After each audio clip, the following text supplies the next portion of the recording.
So, 1 year collab. Who to pick?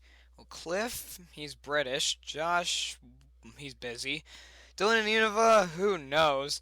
Nikki VMLP, unlikely. Sweetie Bloom, busy. Storm, no. I guess that leaves Redcord and Voice. I've done 2 collabs with both of them, so Huh, that was weird. I guess that decides that then. Hey, Voice, what's up? Well, I guess I'm feeling the after effects of opening the rift all the way. Take one step and you're in another channel. That would explain the passing OCs through my channel. Anyway, I guess doing a collab with you makes sense since it was the first collab I did. But what episode? Well, there are a couple of Season 1 episodes I always wanted to take a closer look at. Ooh, like Boastbusters? Oh, that episode was awesome! Oh god, that train wreck! We still talking about Boastbusters here? I love that episode. 22 minutes later. You were saying? Well, yeah, I mean, there are flaws, but I still think it's a good episode. You want to review it? Well, I got a couple minutes before I pop on over to BronyCon, so why not? So our episode starts off with Twilight and holy crap, no wings! Take it away! Take it away! I don't mind either way.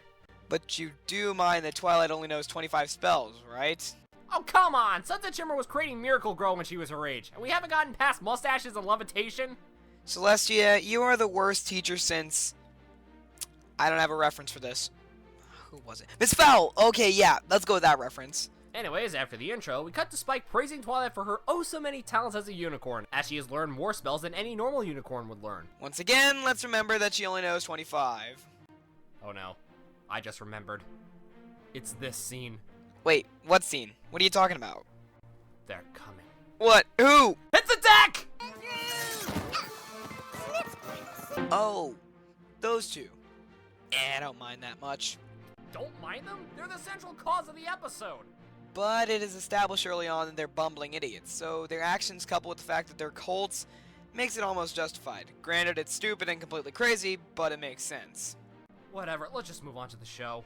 While I do love this episode, the show is a scene that I cannot stand. The scene presents the main six, minus Pinky and Fluttershy, because the great and powerful Hasbro wills it, as being just as, if not more, boastful than our antagonists. If your episode paints the heroes as being worse than the villain, you really need to rethink your plot. In fact, you could say that this episode had no overlying conflict. Trixie is all talk, no walk, or in her case, just smoke and mirrors, as she has nothing to back up her actions. Yes, we all know she's a performer and she has to hype up her act to get the crowd engaged. But when she actively challenges the crowd to prove she's better than them, all the four have to do is walk away. Instead, the plot is contrived to the point where Applejack, Rainbow Dash, and Rarity all try to one-up Trixie because... she's annoying? Yeah, this scene lasts way too long and is really uncomfortable to watch our main six, minus 2, and Spike bashing Trixie for no reason. But let's talk about something that bugs me to this day. Trixie is in the right for the entire episode. She starts off by hyping her show, chooses to single out hecklers in the audience, and Snips and Snails cause the problem. So Trixie's blamed for all of it, of course. But in the end, Trixie has no reason to be vilified, and her motivation in Magic Duel was believable because she was trying to get back at the ponies who vilified her for no reason. Further proof why Gilda's the better antagonist. I am not talking about that wreck of a character. We are talking about this wreck of a character. Ha! So you do admit she sucks as a character. Alright, that's it. So, let's return to the episode. Oh, I don't want to play with Starscream. I want Rainbow Dash. Well, now that Voice is incapacitated, I guess I better continue. So Twilight and Spike head back to the library to discuss, and yes, Spike thinks mustaches will save the day. Just wait, it gets better. Oh look, it's the inspiration for the Rift Cafe! I knew you were an original Voice, but I did not expect you to steal from one of your most hated episodes. Says the guy who stole how much from me? Moving on. So, we're back with Trixie after the show as Tweedledum and Tweedledummer continue to praise Trixie blindly as the fanboys they are. Oh, so that's where Sophisto gets his Trixie admiration from. Heyo! Sick burn, yo?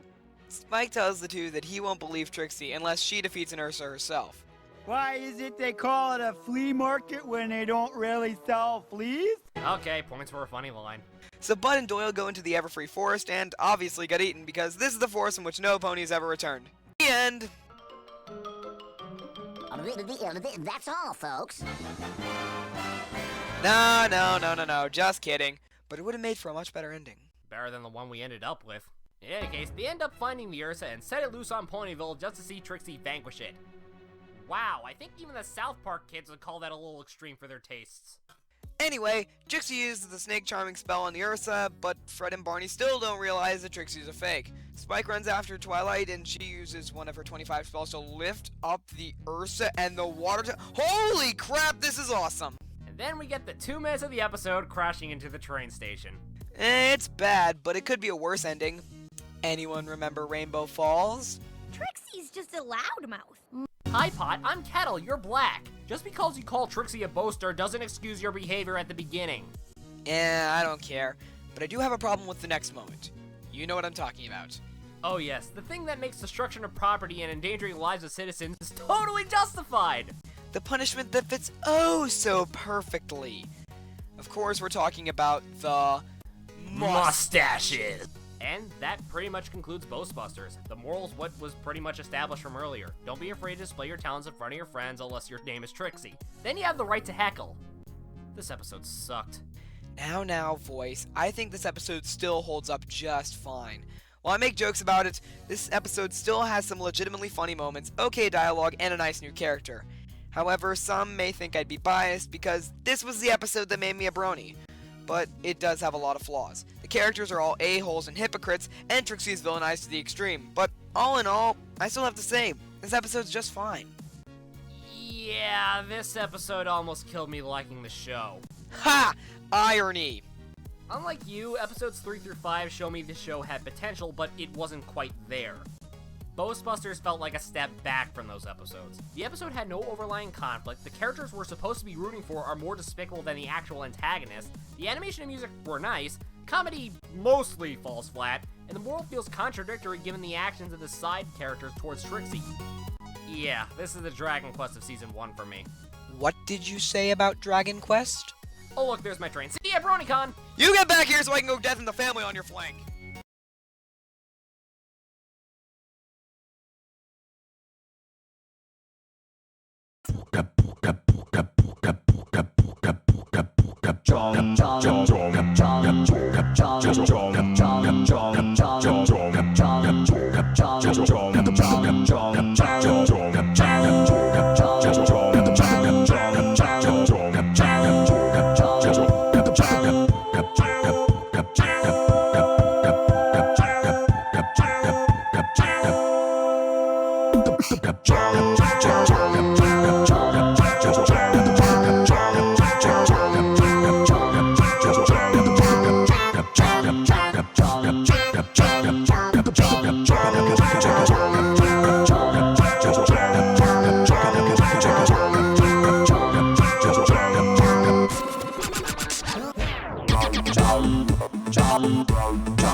Magic Duel.